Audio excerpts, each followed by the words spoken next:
both barrels. The next speaker you hear after the selection will be that of our speaker, Hasan Hanks.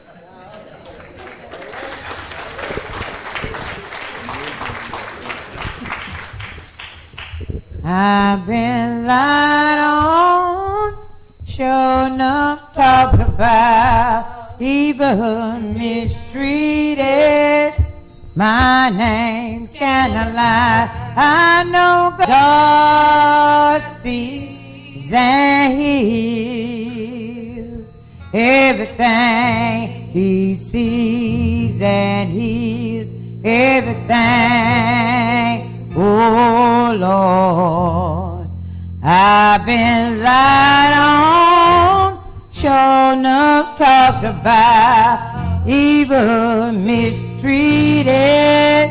My name's scandalized. I know God sees and hears everything. He sees and hears everything.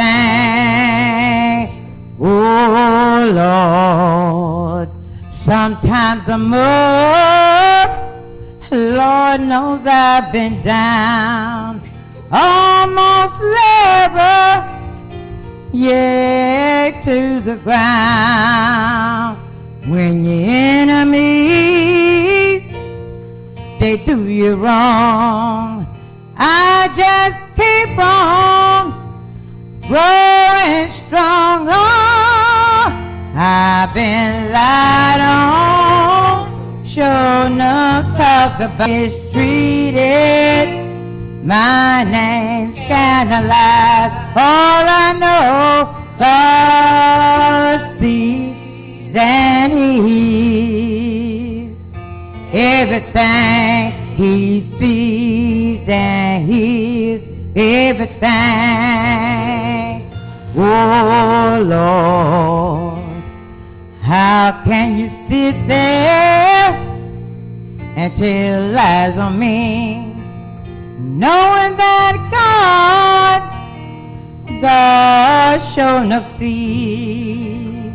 Stop throwing a rock and hiding your hand, 'cause God say He will heal the land. Oh, I've been lied on, sure enough talked about, even mistreated.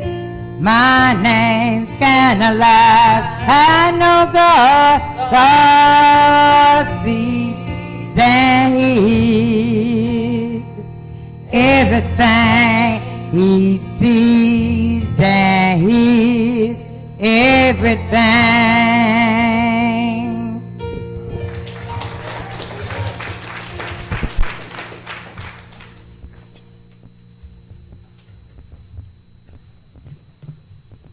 Good morning, everyone. Good morning. Has God been good to you? Amen. He's been good to me.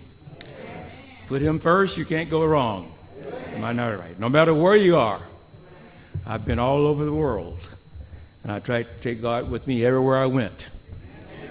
Absolutely, I couldn't go without Him. No matter how good or bad he is or she is.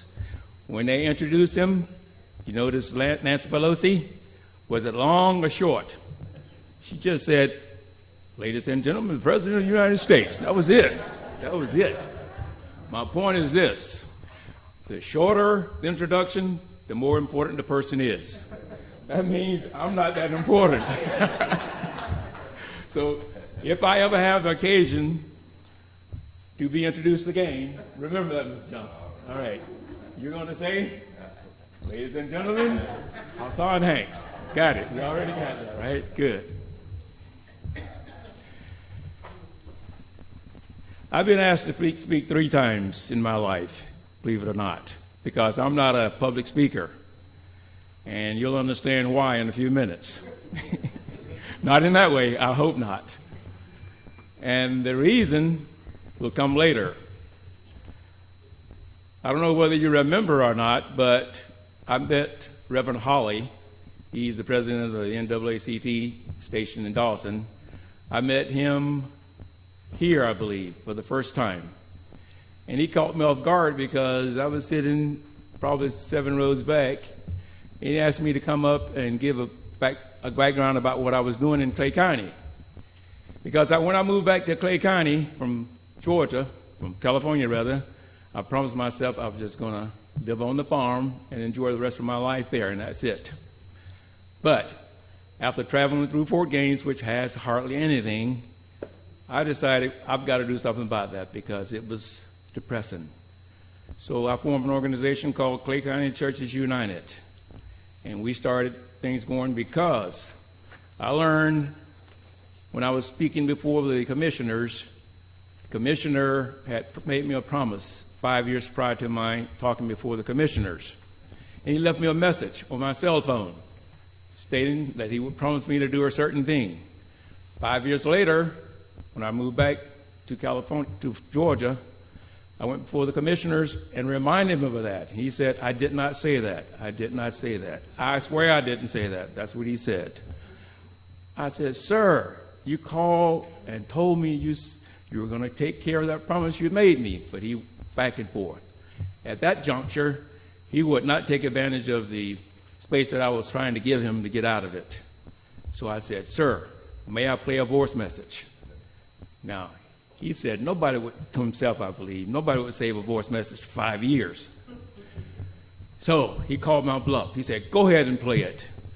I took my flip phone out, and that voice message said verbatim exactly what I said he said. And that courtroom was full, my people and their people. You could hear a pin drop. And from that junction on, when I left, somebody told me, sir, you did a nice job, but you just painted a bullseye on your back. I said, that's all right. I remember what Martin Luther King said. If I haven't found anything to die for by now, life has not been worth living. I really meant that. And from then on, there was all kinds of retribution against me. But I had to have the courage of my conviction to move on. So that night, in the same building, Reverend Hawley asked me to talk about my organization. And I stood up and gave an impromptu speech. That was my first speech. And you're going to understand why that was my first speech later on. I stated during that time what we were doing. And I also talked about Clay County's Democratic Party, what they were not doing. They allowed all kinds of things to happen because they pulled the wool over their heads and allowed them to close the voting precinct as opposed to what happened in Randolph County. And I applauded Randolph County for fighting that. So the organization, to move fast forward, we have elected 3 county commissioners that are pro-us. Now we have the majority. And that's the point I was trying to get across. You cannot deal with people who are not honest. It may take longer. That was in 2014. I said it's going to take 4 years to do it, but once we do it, we can move forward. You must build a solid foundation before you can build a solid house. That foundation comes first. You can apply that principle to anything. Now, having said that, I like to set the tempo here.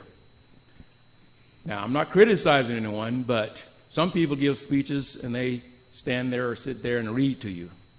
There's nothing wrong with that, but it's not the same as someone talking with you or to you. Now, if you don't mind, I want to talk with you, not at you, not over you, not against you. I want to talk with you. Now, if I talk with you, that means it has to be a dialogue. Now, it's not practical for all of us to talk at the same time. So this is what I request. If I say something you don't like, boo me. All right? I don't mind. I can take it. I'm tough. If you hear something you like, whatever, clap, yes, amen, or whatever. All right? So now that we have that set, I must say this. There's modern technology. Now, I have a big, heavy schedule. Excuse me, because, I don't know, I hope I'm not catching the flu or whatever is going around, because I tell you, I felt terrible this morning. I said, but I got to push myself. I got to make it because I made a promise to Mary. And Mr. Johnson said, I'm not going to break that promise. No way. She's a strong lady. She's a hard worker. I know that. And I met her here at this meeting. She said that she knew my brother. And I don't know how much she knows about him, but I think she thinks that I'm one of like him. He's a public speaker now, but I'm not. And you'll learn that later. And I took lessons from Reverend Holly and all the people. I came to all your meetings when they tried to close the sink down in the meeting you had at City Hall or whatever. And I took lessons. I learned a lot. I was very active in Californian politics and all that. And working with nutrition for the kids and all that, and Michelle Obama and the governor of California and all that. But when I came back to Georgia, I said, that's it. But if it's in you, you can't get rid of it. It's a contagion. And I tried to pass it on to other people. So I had a glitch because I had going to write I had written all my notes down on my computer and all that, and I tried to print it last night, and the cartridge had gone out. So I didn't have time to go purchase another one, so I have it here on my laptop. So you got to bear with me so I can follow my notes here. Because if I make mental notes, I'm going to lose those. But here, they're solid. Now, when I was here the last time, the first time and the last time, I walked in that door, and it sounded like Alfred Hitchcock. And when I started talking, people started coming in, and every time they would come in, the door would go, I go, somebody needs to grease that door. So the first thing I did when I walked in, I said, make sure this door is working, because you know what this is? I was prepared this time. But if I can't use it on the door, I can always use it on my operating knees and things like that. They say it's good for that too. All right? So somebody took care of that. I appreciate that. All right. I said this is the third time I've been asked to speak. The first time, Mary and the church in Edison asked me to speak. And one of my neighbors came running to me one day and said, man, I saw a big sign with your name on it. I go, what? I said, was it in the post office or the police department? And did it say, wanted, dead or alive? He said, no, it wasn't at that place, and it didn't say that. It just had your big photo. I said, good. That was a shower of relief there. What it was, the church had put up on their billboard my name, a guest speaker, etc. When I arrived here this morning, I was looking around for the billboard. I didn't see my name. What's up with that, huh? No big deal. I thought I'd put a little comic relief there. We're talking about Black History Week. That's what this is, month rather. This is what this is about. Some people forget, prior to Martin Luther King and all the latest people who were leading the drive, there were people back in slavery who laid the foundation for us, a solid foundation, a foundation that cannot be removed. And the people that the young people know about now, unless they read the historical reviews and all that, they think about the latest forerunners, and they are fine. I always beckon back to the people who laid the foundation, even during slavery. They worked hard to make it a better life for us. Even though they didn't complete the job, there was someone to take the baton and carry on. And that's what all of us have to do. There were a lot of great people, and some have already been mentioned, and I'm not going to mention them all, because whatever has been said has already been said, maybe a different way, but the message is still the same, and I probably won't change that. So I'm going to talk about some of our leaders that led us out of bondage into where we are now. Also talk about things that we should do to improve it for the new generation. Harriet Tubman, she was a great lady. Underground Railroad, I won't go into details of all that, but she always resonates in my mind. Frederick Douglass, You know, the President of the United States invited him to the 4th of July celebration. He responded to the President. He said, "Mr. President, I am honored, but that is not my day. I get no joy out of celebrating the 4th of July. You were freed, but I was still in bondage. So go have your fun." So that is a segue to what I'm about to say. Some people don't understand or have learned the history of the world or this nation. Well, these celebrations come by, the foundation of them and all that. I haven't taken a scientific survey, but I guarantee you there are more people of color celebrating the 4th of July than any other holiday, probably. They come from all different locations to celebrate the 4th of July. Now, I don't know what's in their heart, whether they're celebrating that particular day, what happened on that particular day, etc., but they always come back. However, how many people are there to celebrate the Emancipation Proclamation? How many people know what it is, especially people of color? Now, they're saying that we're always late about something. I'm sure you heard about what happened in that southern city in Texas. Okay, everybody knows where that is, right? They didn't get the word until 2 years later about our freedom. But that's a big celebration, which is all good. And my computer keeps going out here. I got to keep it in tune here.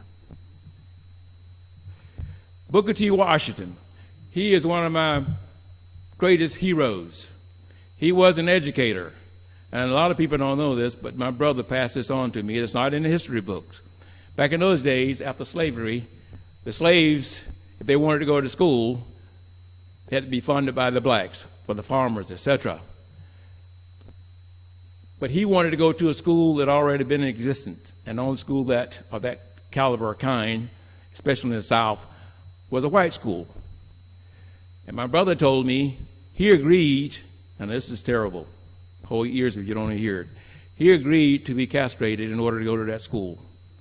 And that was a sacrifice. Now that's almost the ultimate sacrifice. That's how much he cared about education. That man, he resonates in my mind and heart all the time. He is the founder, or one of the founders, of Tuskegee Institute, later on called Tuskegee University. Other leaders. George Washington Carver.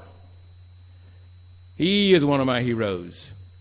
He was also at Tuskegee University. He had all kinds of, hundreds of inventions based on peanut, just a peanut. Let me clarify something first. A lot of people are under the impression that he invented peanut butter. He did not. He invented over 100 products based on peanuts, but not peanut butter. I don't know where that came about. But I won't say the mistake he made, but know what he did not do? He did not get a patent on any of those products. The people took advantage of him after he had invented those things.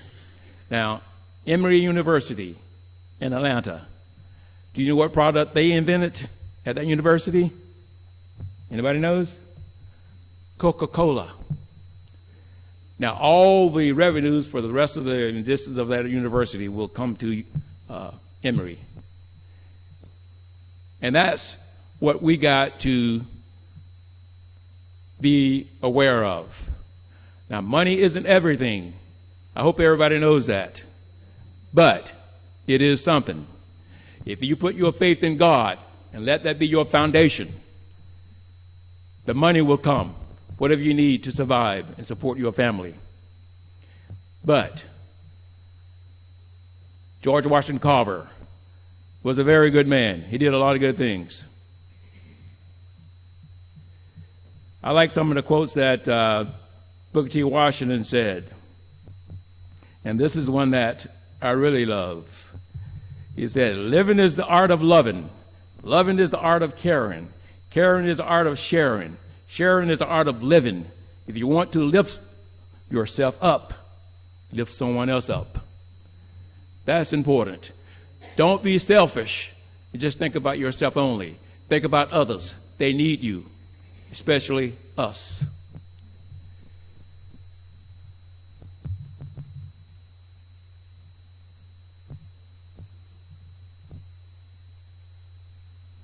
This is a story that resonates in my mind. It happened at Daytona Beach in 1915.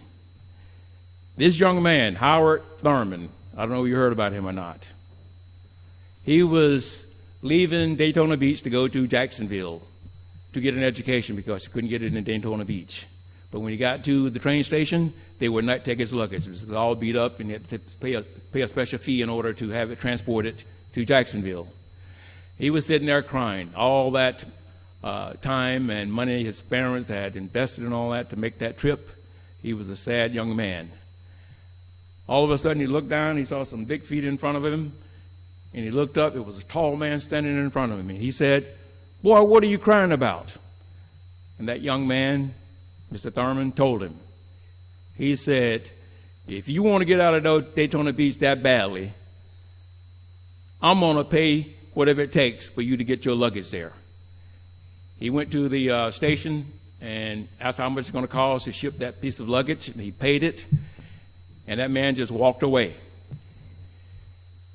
And Thurman went and graduated, and I don't think too many people know about him, but he graduated from that school.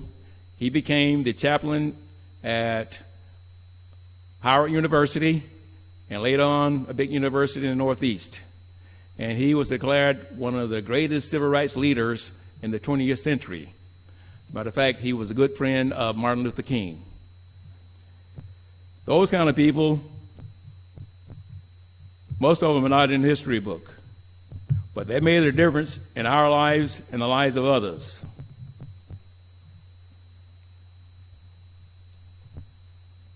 This is a true story.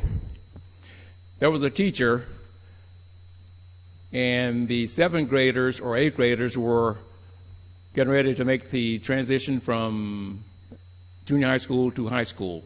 So they gave them a field trip to the high school. And when the kids arrived at the high school, the kids were being taught by the shop teacher. And that young man got off the bus, making the tour, and the teacher was teaching the students how to weld.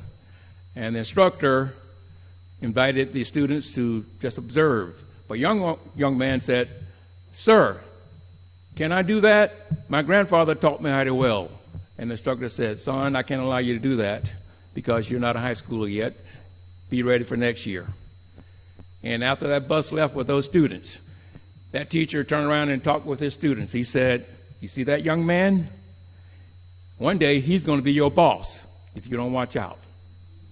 That's what he said. And I'm sure that came about because we have too many of that nowadays. Our kids are walking around with the cell phone and all this other electronic gear. That's all they care about. They're not thinking about this and this. It's unfortunate. And I tell you, there was a young man who was freed from slavery. And he was married to his childhood sweetheart. And both were in slavery, but they were separated. But they got married before they were separated because they were sent to auctions and all that.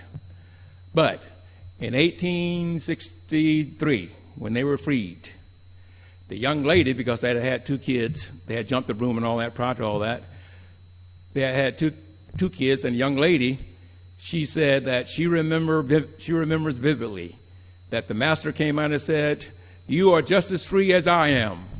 And they just yelled with glory that they were free.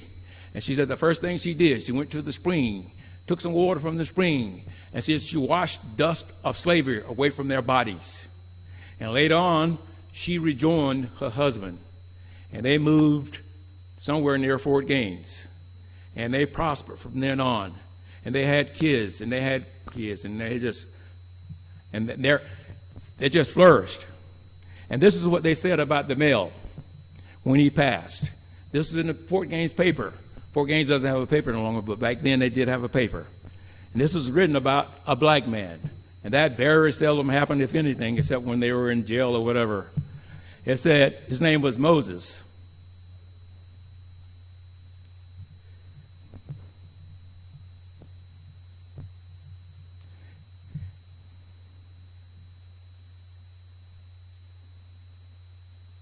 The following is an excerpt from Fort Gaines newspaper written after Moses Turner death.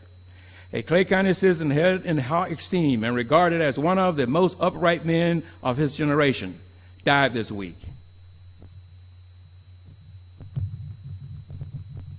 His remains were interred in the cemetery at St. Luke Baptist Church, the church the old man loved so well and of which contributed so largely of his material and monetary resources and strengthened with the character which its acquaintances, both white and colored, regarded as well high flawless. Now, this is from a white reporter. He ended that with this: the writer of these lines delight to pay high tribute to the memory of Moses Turner and to commend his exemplary career as worthy of emulation by all, whether colored or white. Now, he had an advantage, I got to admit, because his father was the slave master, and he was taught how to read, which was against the law back in those days. So he had an advantage. This slave, after his freedom, he sharecropped for 2 years. And after that, he bought 1,000 acres in Fort Gaines and made a nice living for himself, his whole family. And that land was passed down over generation after generation, at least 4 generations. Now, something sad is going on with us and the farm. Nobody wants to farm anymore. But that was the bread basket for us back in then, and we should never forget it. People of my father's generation, when their parents die, they get rid of that land. The man is knocking on the door before the body is cold, and that's unfortunate. And I promised my father on his deathbed, as Mr. Johnson has said, that I would take care of the farm. And I was the only sibling in my family who was willing to do that, because I learned things. The other siblings, not that they didn't care, but they didn't learn the way I did. But I said, I worked so hard on that farm, once I leave here, I'm never coming back. But you know what? I'm back. And I'm glad I'm back. God has a way of working things out for you.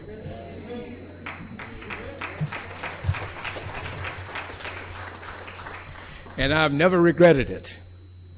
I had reservations periodically, but none now, because I can see the light so clearly. You cannot always see the light when he puts you on a mission. But once you're on it, and he has blessed that mission, you will see it clearly as you journey down that road. And that's what has happened to me. And I never regret it. I said that I would not participate in activities such as what I'm doing now. But I had no idea that it was going to be in my future, and it is, and I don't regret it. There was a young man at 10 years old. He had meningitis and the measles simultaneously. If you know what meningitis is, if you don't, it affects the brain. It kills the cells. There are severe cases, there are mild cases. This young man had meningitis. And he was a very good student prior to that, at 10 years old. And when he recovered from meningitis, not completely, he went back to school. He had 4 siblings. All his siblings were honor students. He was an honor student prior to that. He continued to be an honor student, but he had to work harder because of what he had, that meningitis. But he worked harder. And he graduated with honors, but it still stuck with him. And he stuttered. He couldn't talk plainly. He was ashamed to talk to people because he stuttered as a result of that. But that young man didn't let that impede his progress. He had faith in God. He had faith in himself. He ran into obstacles, but nothing would stop him. Those stories still touch me. They do indeed. So, I beckon you, our young generation, we need to talk with them because they are our future. I get so sad when I see things that are going on with our young generation. It just saddens me. And we can only do so much. We got to get help from somewhere. The government, I tell you, that's sad as well. Now let's review.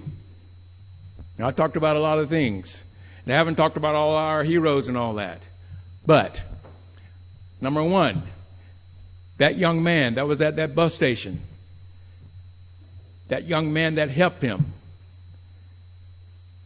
When you do a favor for somebody and you stand around waiting for the reward, that's your reward right there. Do the favor, do whatever you're going to do, and walk away. And if it's blessed, God is going to take care of it. Don't worry about it. My father has taught me a lot of lessons, but one still resonates in my heart and mind, and I'll never forget that. He taught me a lot of things. He had hogs and cows and peanuts and cotton and all kinds of things, but one year the cholera got into his hogs. He had about 200 heads of hogs, and every day he would go to the farm. 2 or 3 hogs had passed, and he would take gasoline and just burn the carcass. I was about 10, I think, naive, didn't know anything about anything. I asked my father, Daddy, why don't you take those hogs to the cellar and sell them? He said, no, son, these hogs are ill. I don't want that on my soul. And even if it were not put on my soul, it would be wrong to do it. And eventually, all of his hogs died. Now, back in those days, that's a lot. Still, today, that's a lot of money. But he did not want to do it because of several reasons. Like I said, he didn't want it on his soul, and it was wrong. However, he knew the lessons of God. That same year, his livestock didn't do that well, but his row crops, his peanuts and cotton and corn, flourished. He made, I don't know how much, but a lot on those crops. So that overbalanced it out. And I always remember that. And I always remember that lesson. Because he said, anything you do, no matter what it is written on your heart in indelible ink. And it's going to go with you. Because once you pass, your body is going to be separated from that soul. That soul is going to be taken to a storage place. And on the day of reckoning, it will be rejoined with your body. And you will go before God, judgment. And that will be on your soul. And in his opinion, that's how you would be judged, based on that. Now, back to that young man in Florida. He went on, became a great person. And because of that person, at that train station, saw something in that man. We all cannot be a Martin Luther King. We all cannot be a Rosa Parks. We all cannot be that teacher who taught their students to listen to their teacher. We all can't be that person who went on and got his degree, went to Georgia Tech, and got an engineering degree. That's what happened, engineering degree. That one person who listened to that teacher. I don't know whether you know it or not, but have you heard of Anderson Construction Company in Fort Gaines? Now, his grandfather was the original owner. He started that company. He went to Georgia Tech, got his degree. Now, he's the owner. We all can't be that person. We all can't be that teacher. But Arthur Johnson is the person who told his students, one day that man would be your boss. And that has come to fruition. We got to teach our students. There was a young man who walked into the church. He had on torn up clothes, and the ushers told him to sit in the back. He sat in the back, and while the sermon was going on, he sat there attentively and listened. And when the minister finished his sermon, he said, "This is my last sermon, and we're going to make a transition, and the new minister is going to take over. I would like to introduce you to the new minister." You already know this, don't you? Good, all right. That really touched me when I heard that. But those of you who don't know it, it was that man sitting back there with the dirty clothes. He was the new minister. And that really got across to everybody. It's not what's here. It's what's here.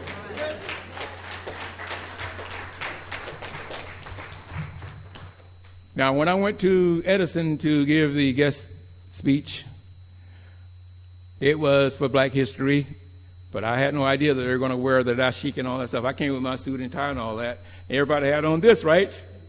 And I walk in here, everybody's got on the tie. But back to my original statement. It's not here. It's here. It's here. All this stuff is nice and all that stuff, but it has nothing to do with this. So we should not judge a person by the exterior. It is the interior. Absolutely. That person who sharecropped for 2 years, raised a family, married his wife that was married into slavery, moved back to Fort Gaines, moved back to Clay County, built St. Luke Church with timber from his property, donated 5 acres of 1,000 acres that he had purchased. That person is my great-grandfather. That land was passed down to his son and my father. I am the 4th generation, and that means a lot to me. It does, because what I've done with my organization, I have kids from the church and the school come out there on tours. I have trails, all heritage trails with all my ancestors with names on it and all that. I have farm crops and all that. I'm not trying to get these kids to be farmers, but give them a foundation, give them a lesson on what their foreparents went through to get them where they are now. Because when I'm out there working on my luxury tractor or whatever, I think sometimes that I'm working hard. But I got a constant reminder when I look over there at my great-grandfather's equipment, the old sickle saw and all this other whole pre-industrial revolution equipment, I tell myself, this isn't hard work. That was hard work back in those days. This is a recreation for me. So we need to instill that in our kids. And I know I'm forgetting some things that I wanted to say, but I'm going to say one more thing and I'm going to sit down. There was a young man who excelled in school, and he graduated valedictorian of his class, and he enrolled into a black university, got his degree, and he came back, and he was talking to his former high school teachers, and one teacher asked him, "What are you going to do now, young man?" He said, "I'm going to Harvard." And the teacher responded, I don't know who he's being comical or harassed. He said, "You mean Howard, don't you? Not Harvard, Howard." He said, "No, Harvard." And he went to Harvard, got his PhD from Harvard, came back, became the chairman of his department at Tuskegee University, left there, went to the University of Indiana, became the chairman of the department there. He had 3 kids, 2 females and 1 male, 2 daughters, 1 son.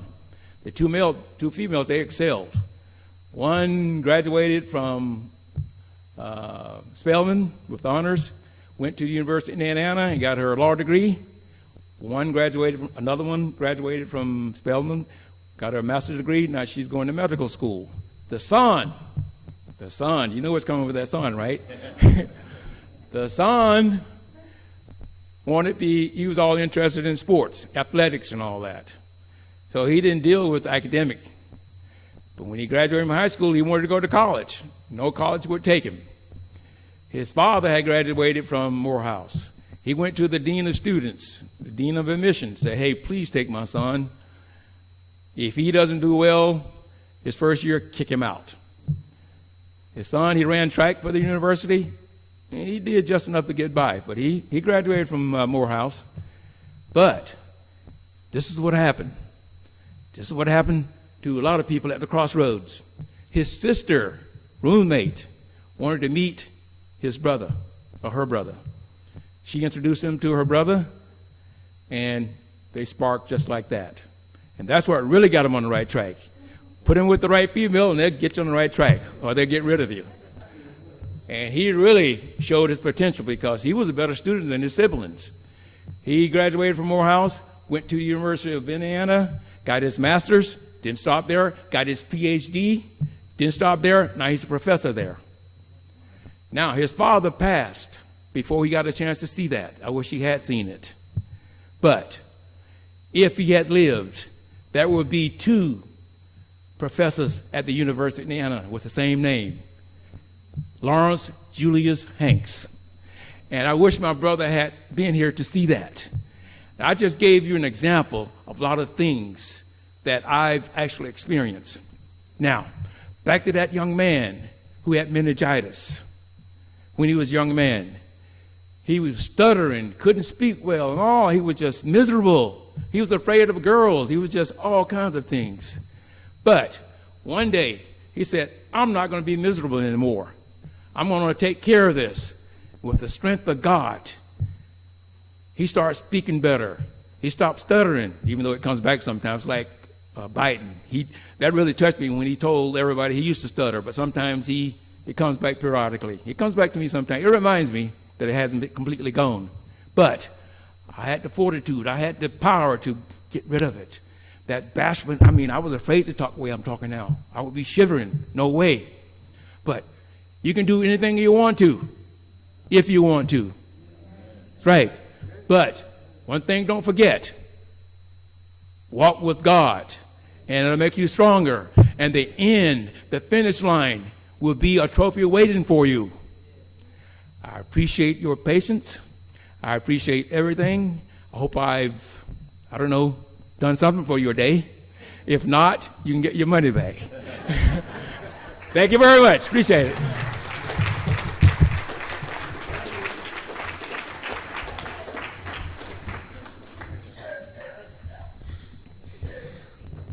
People of God said amen. Amen. Amen. Amen. Amen. Amen. Amen. Give God a hand clap of praise.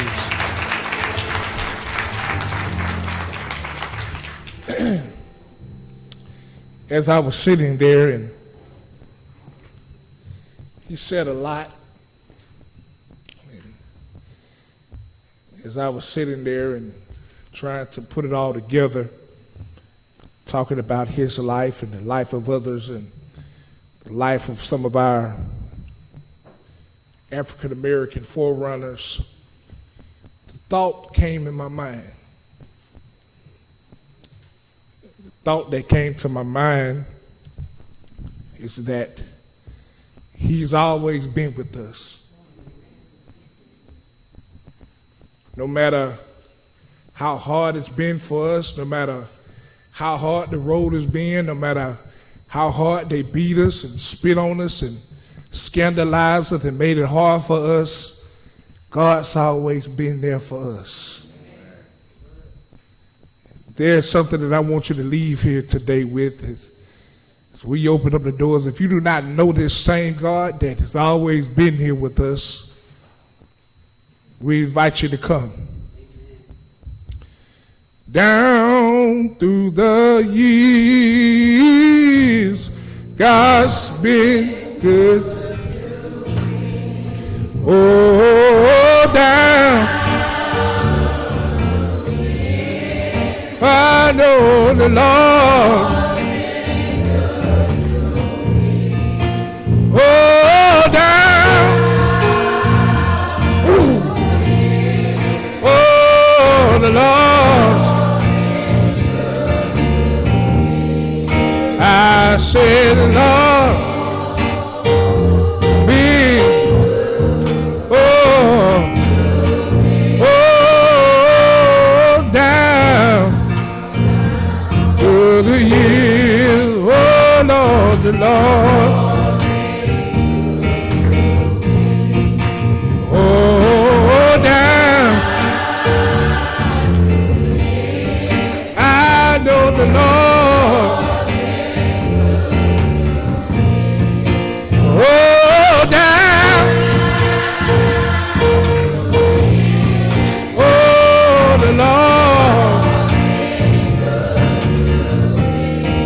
I said, Lord,